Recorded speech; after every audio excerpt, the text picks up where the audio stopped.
Estamos contentos,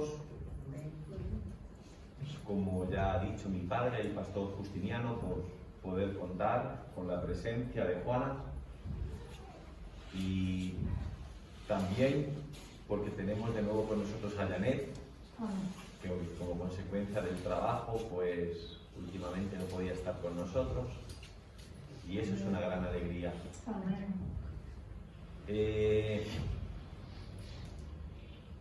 Es muy sencillo lo que quiero compartir con ustedes esta mañana. ¿Sabrían decirme cuántos libros de la Biblia escribió el apóstol Juan?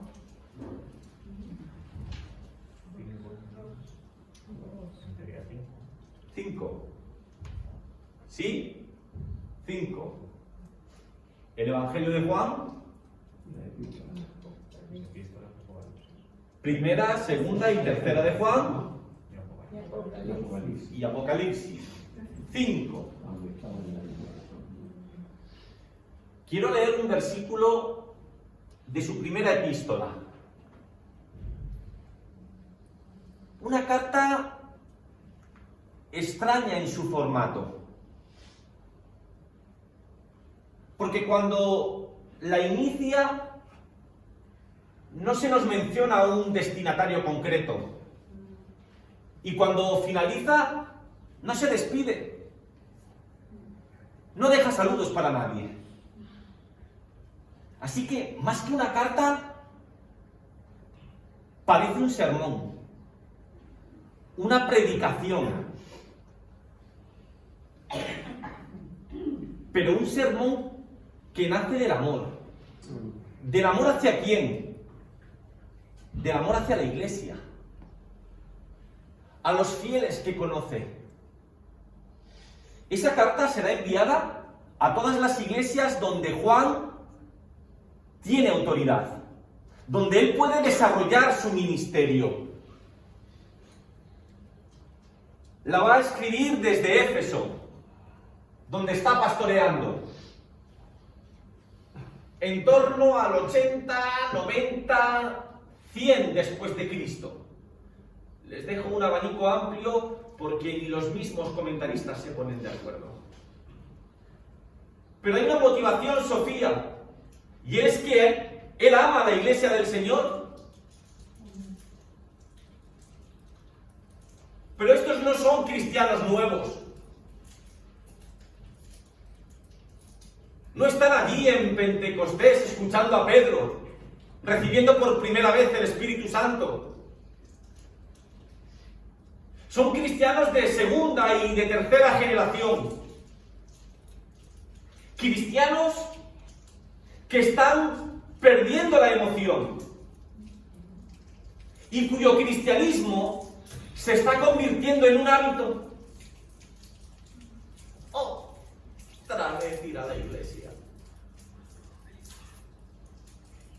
Hola, Augusto, que estaba en casita. Otra vez volver a cantar las mismas canciones. Están perdiendo la emoción. Y él, como pastor que es, lo nota y lo siente. Y con mucho amor quiere alentarles para que recuperen de nuevo esas primeras sensaciones. Es una iglesia que se está cansando de ser santa. Santa en el sentido que la palabra hagios tiene en el Nuevo Testamento. Y es diferente. El templo de Jerusalén era hagios, porque era diferente al resto de construcciones, al resto de edificios. El sábado es hagios para un judío, porque era diferente a los otros días de la semana. Los judíos eran hagios porque eran diferentes al resto de pueblos. El cristiano debe de ser santo porque tenemos que ser diferentes al resto de seres humanos. Nuestra ética, nuestra moral, nuestro comportamiento, nuestras actitudes tienen que ser diferentes y ellos se están cansando. Por tanto, el peligro de la iglesia En aquel entonces no era la persecución que podemos ver, por ejemplo, en la epístola a los hebreos. Una iglesia que está siendo perseguida. Una iglesia que muchos de sus miembros acaban en la cárcel. O se les expropia sus bienes. Están perdiendo el patrimonio. Y claro, les entran las dudas. ¿Y si volvemos atrás?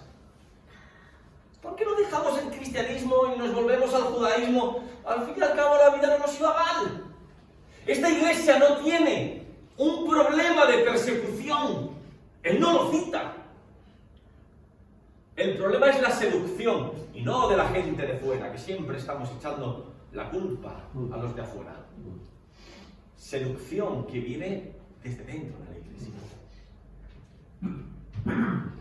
Y él va a decir, Primera de Juan, capítulo 4, versículo 8, el que no ama, ese no conoce a Dios. Te lo digo yo así. ¿Y por qué, Juan?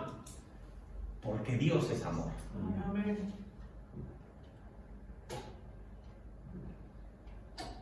Todos necesitamos el amor. Necesitamos amar a alguien. Necesitamos ser amados. Yo creo que el origen de todo eso es la afirmación de que Dios es amor.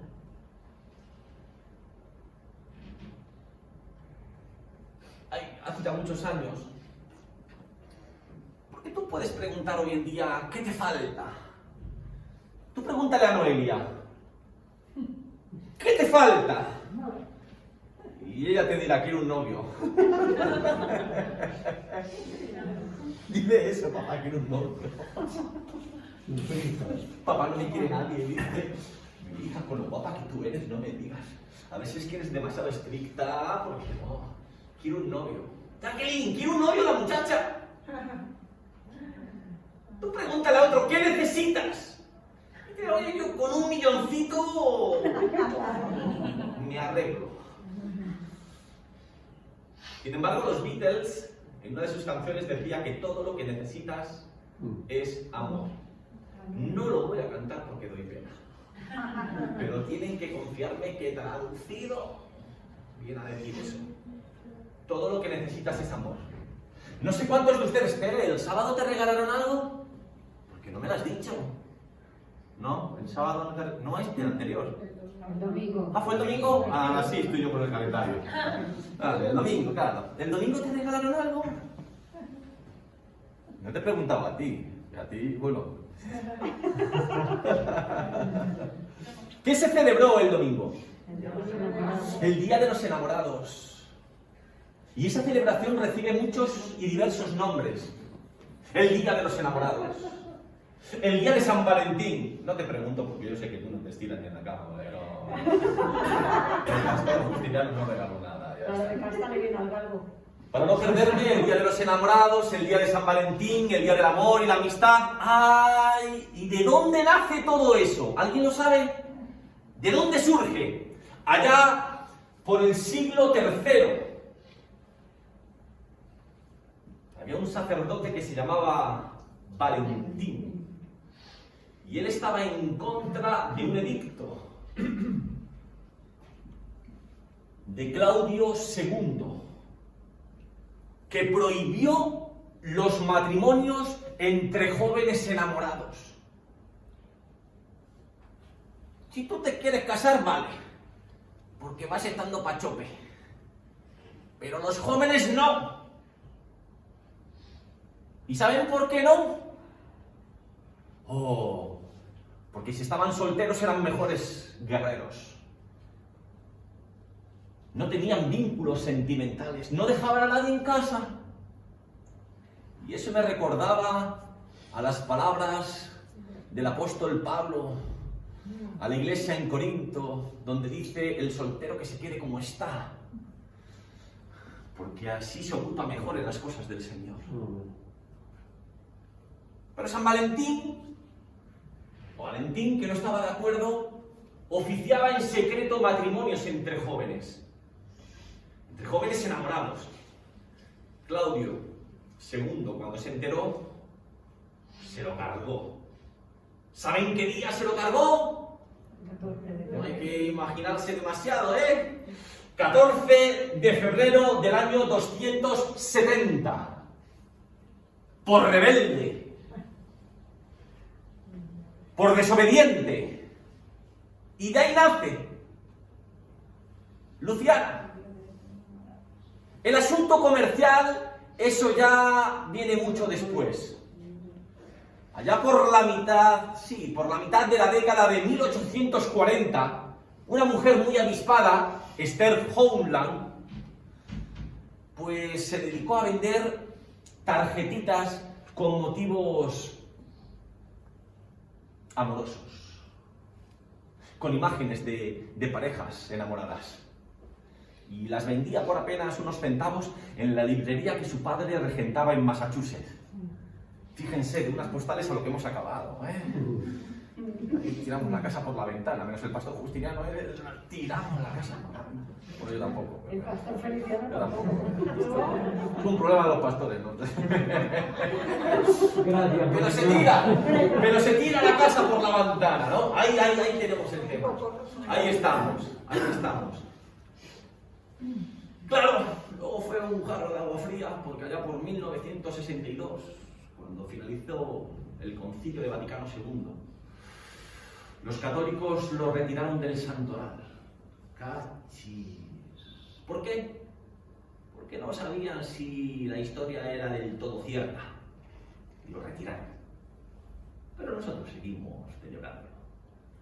Seguimos llevando el desayuno a la cama o invitando a comer. Menos los pastores. No, todo eso. ¿Saben una cosa? El castellano es un idioma, es un lenguaje muy rico. Muy rico si no lo comparas con el griego o con el hebreo. Porque en la equivalencia salimos perdiendo y mucho. ¿Saben? Tal vez de los hebreos les hablo otro día, pero hablo del idioma griego hoy. Tiene hasta 4 palabras, ¿verdad, Guadalupe? Hasta 4 palabras para definir el amor. Porque hay diferentes clases de amores. Sin embargo, nosotros a todos los llamamos igual. Pero vámonos con los griegos, que nos interesan por el tema de que el Nuevo Testamento está en griego. En griego koiné. Bien. ¿Dónde estamos, Lupe? Ahí está. Primera palabra. Estargo. Y ese es el amor familiar. Ese es el amor que Guadalupe siente por Juana. Que Mari siente por Adrián. Que Mari siente por Alberto. El amor que sentimos por la familia. Y en la Biblia, por ejemplo, lo vemos reflejado en la protección mutua que se tenían Noé y su esposa. O en el amor que Jacob sentía hacia cada uno de sus hijos. O en el amor que Marta y María tenían hacia su hermano. ¡Ay, que te duele la cabecita! Yo estoy tan preocupado. Estargo. También podemos llevarlo a la amistad. Porque ya se nos dice en Proverbios capítulo 18 que hay amigos que son más que hermanos. Oh. Hombre, Félix, pero para los amigos tenemos otra palabra. Y es amistad. Sí, pero está perdiendo su sentido. Porque ahora quien más y quien menos tiene 5.000 amigos en Facebook. ¿Amigos? No, yo no hablo de esa clase de amistad. Yo hablo de una amistad donde hay compromiso. Donde hay confianza. De esas personas que siguen estando ahí cuando el resto se va. Y hoy en día tenemos que asegurarnos y decir, no, este es amigo, pero de verdad. Como si los otros fueran, o eres o no eres. Eso define la palabra escargo. Luego hay otra palabra en griego, que es eros.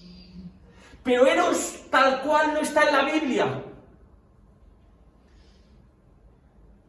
Y eros define el amor físico, el corporal. No necesito explicarme demasiado, ¿no? Sí, el amor romántico, el enamoramiento, la pasión. Si bien es cierto que la palabra no se cita en la Biblia, pero el libro del Cantar de los Cantares refleja a la perfección ese amor físico. Ayer me dio por releer el Cantar de los Cantares y les pongo algunos ejemplos. Cantares 1-2, Guadalupe. Oh, si él me besara con besos de su boca. No con emoticones de corazoncito, ¿eh? No con besos que se echan al aire así. No. Si él me besara con besos de su boca. Porque mejores son sus amores que el vino. A mí no me pongas un Rioja, dámelo a él. Capítulo 1, versículo 13. Mi amado es para mí un manojito de mirra que reposa entre mis pechos. Oh. Capítulo 2, versículo 3. Bajo la sombra del deseado me senté y su fruto fue dulce a mi paladar. Ustedes sabían que a los niños y a los jóvenes no les dejaban leer el Cantar de los Cantares, ¿no? Porque decían que se les nublaba la razón. Cuando ya tengas cierta edad puedes leer el libro, mientras tanto no. Capítulo 4, versículo 11 y 12. Como panal de miel destilan tus labios, oh esposa. Miel y leche hay debajo de tu lengua. Venga mi amada a su huerto y coma de su dulce fruta. Y uno más, Cantares capítulo 7, versículo 1. Dice, los contornos de tus muslos son como joyas, tu ombligo como una taza redonda. Esa es otra clase de amor. Y luego tenemos, mira Guadalupe, que es eficiente porque esto no se lo he pedido. Muy bien. Estás ganando un ascenso. Una tercera palabra. Fileo. Amor fraternal. También es un amor condicional.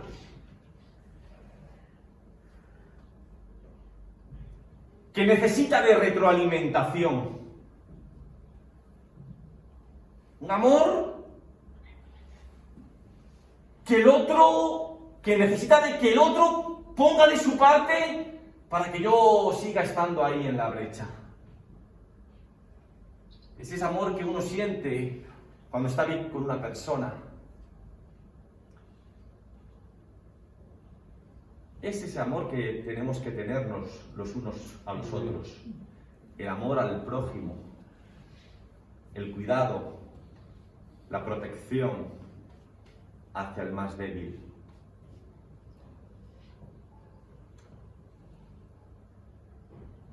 Pero es condicional. No lo sentimos con cualquiera. También es un amor que nos identifica como cristianos. Porque si bien es cierto que la palabra ahí cambia un poco, pero el Señor nos dijo, sabrá el mundo que sois mis discípulos si os tenéis amor los unos por los otros. Pero el amor más grande, el más importante, es el amor ágape. Y en la Biblia, cada vez que veas que se habla del amor de Dios hacia sus hijos, se emplea esa palabra. Este no es un amor condicional, Pilar. Es un amor incondicional. Da igual si lo merecemos o no lo merecemos. Él nos ama. No nace de un sentimiento como tal, nace de la voluntad. Y las acciones demuestran que quiere el bien para cada uno de nosotros. No es cuestión de que me guste o no me guste, porque a mí no me puede gustar quien me critica. No me puede gustar quien se mete conmigo. No me puede gustar quien me insulta. No me puede gustar quien me denigra. Pero la Biblia dice que puedo amarlo. Y ver que detrás de cada una de esas acciones, de esa mezquindad, de esas cosas malas, lo que hay es un sentimiento de necesidad, de sentirse querido, atendido. Ese es el amor de Dios. Ese es el amor del cual se nos habla en Juan 3:16. Porque de tal manera amó Dios al mundo, de tal manera que sin merecérselo Félix es capaz de darnos el ejemplo de la vida de su Hijo amado. Por mi bien. ¿Saben? En la palabra anterior es la que se empeña en utilizar Pedro en su conversación con Jesús después de que éste ha resucitado. Se ponen en contexto, ¿verdad? Un hombre valiente, Pedro. Un hombre de convicciones, de carácter, de personalidad. Sanguíneo, colérico. Iré contigo donde haya que ir. Pero llega el momento de la debilidad. Llega el momento de salvar su pellejo. Y hasta por 3 veces niega al Señor. Este resucita. Y tiene un encuentro, tiene una parte con él. Y le dice: Pedro, ¿me amas? La palabra que usa es ágape. Pedro, ¿tú tienes por mí ese amor incondicional? Que no está a expensas de lo que yo haga para tú hacer el bien. Y Pedro no es capaz de utilizar esa palabra. Dice: sí, yo te fileo, te tengo cariño, tengo afecto por ti. ¿Cómo te voy a decir que tengo un amor incondicional si hace 4 días te he vendido? Pedro, ¿me amas? Otra vez la palabra ágape. Y le vuelve a responder: te fileo. Y ya el Señor cambia. La tercera pregunta: ¿tú me fileo? Tú, sí. Apacienta mis corderos. El amor ágape es el que profesa el padre al hijo pródigo. No pregunta, no reprocha, no le encara, lo abraza, lo viste, lo calza, le pone un anillo. El hijo había pergeñado toda una argumentación para que el padre la cogiera como un simple siervo.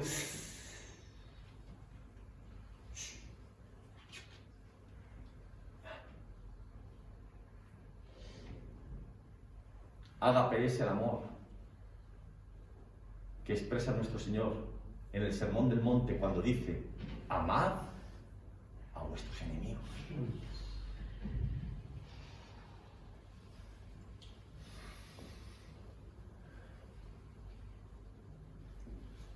Miren, hermanos,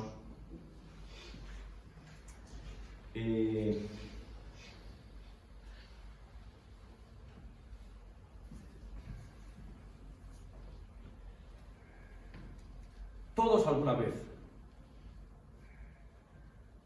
nos hemos preguntado por el sentido de la vida. ¿Cuál es el sentido de la vida?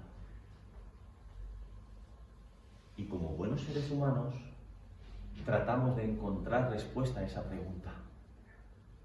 Y hemos buscado en los libros, y en el arte, y en la ciencia, y en los caminos cómodos o complejos que hemos transitado. Y hemos obtenido muchas respuestas. Algunas de ellas nos han valido por muchos años. Otras no han resistido su análisis ni tan siquiera un día. De lo que estoy seguro es que lo tendremos claro cuando estemos cara a cara con el Señor. Y entonces nos daremos cuenta de las oportunidades que Dios nos dio y que entonces aceptamos o rechazamos. Henry Drummond, o Henry Drummond, ¿no? Es que esto es muy gracioso, de verdad, porque, ¿sabes? Cuando íbamos a la playa, pues después del solete, llegaba mamá y toma, date el aftersun. Y llega un día mi hijo y dice, mamá, ¿dónde está el aftersun? Y digo, no, hijo, si hay aftersun. Yo corrigiéndole a él, que no entiendo ni papa, ¿no? Bueno, pues estoy, a lo que quiero decir, el Henry Drummond fue un pastor muy bueno. No solamente era un buen pastor, un buen predicador, hacía otras cosas y muy bien. Daba clases, escribía sus cositas. Y él un día a su iglesia le habla de ese día en que nos encontraremos con él. ¿Y cuál será la pregunta que tal vez nos formule? Y él dice,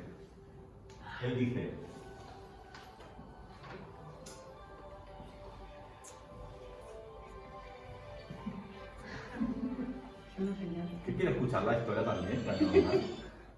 Él dice, no sé si lo compartirán o no, a ver qué les parece.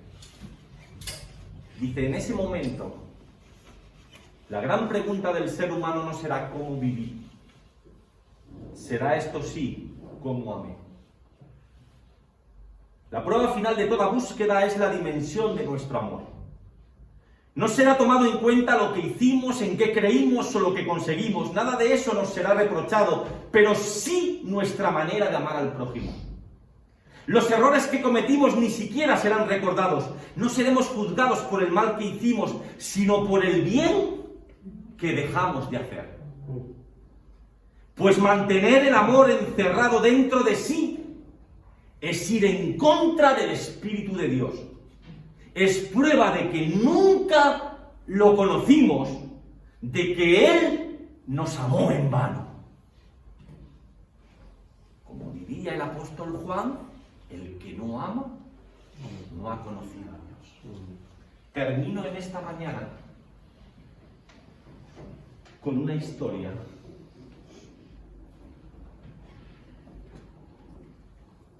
Hay una leyenda que dice que un monje japonés, encantado con este libro,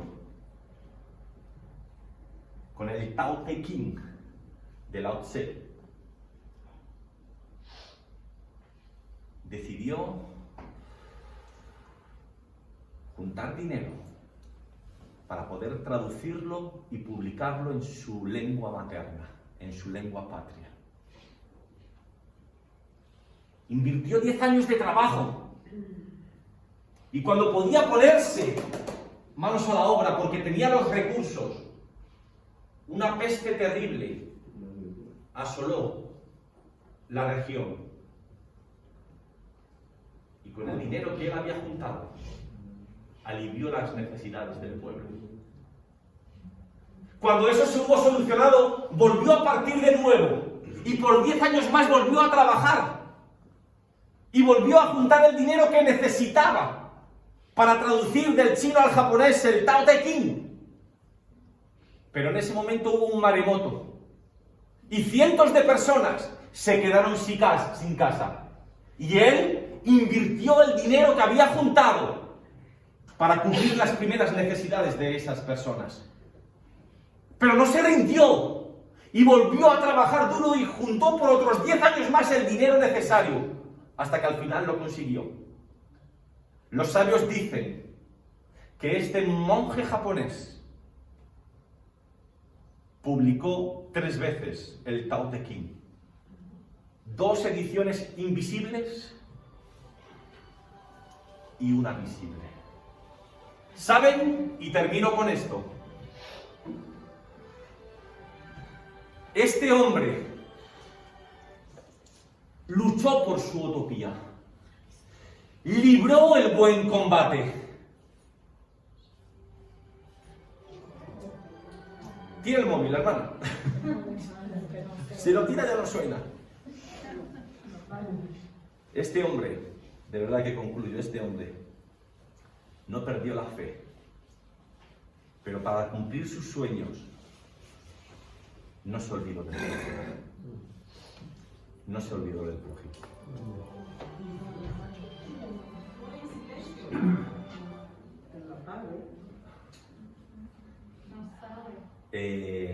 Termino, de verdad. Miren, hermanos, por eso la pregunta de si sabemos amar. Necesitamos fe. Fe. Pero les voy a decir una cosa.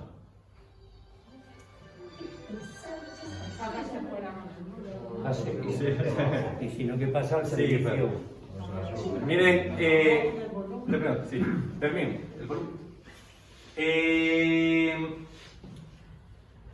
Necesitamos fe, pero siempre pensamos en una fe escatológica, en una fe que mira al futuro.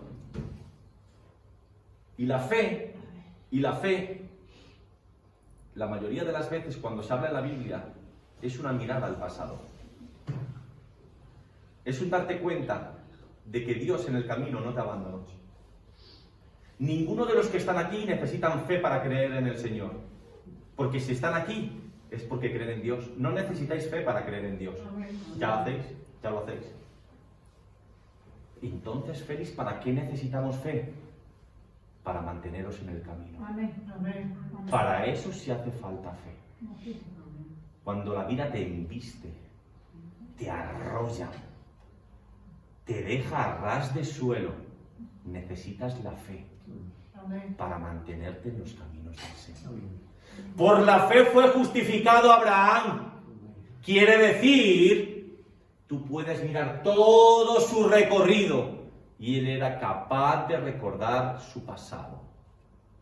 Él emprende un viaje sin saber si es hacia el norte o hacia el sur, si tiene que vestir de verano o de invierno, pero deja toda la familia, deja su negocio familiar por encaminarse a un lugar desconocido. Pero cuando el Señor le confronta con la cuestión del hijo, él recuerda la promesa del Padre. Cuando más adelante tiene dudas, él recuerda cómo el Padre estuvo con él protegiendo al hijo. Siempre es una mirada al pasado, hermanos. Así es que cuando te vengan dudas, acuérdate de lo que el Señor ya hizo por ti en el pasado. Porque esa fe es la que te mantendrá en el camino. Que Dios les bendiga.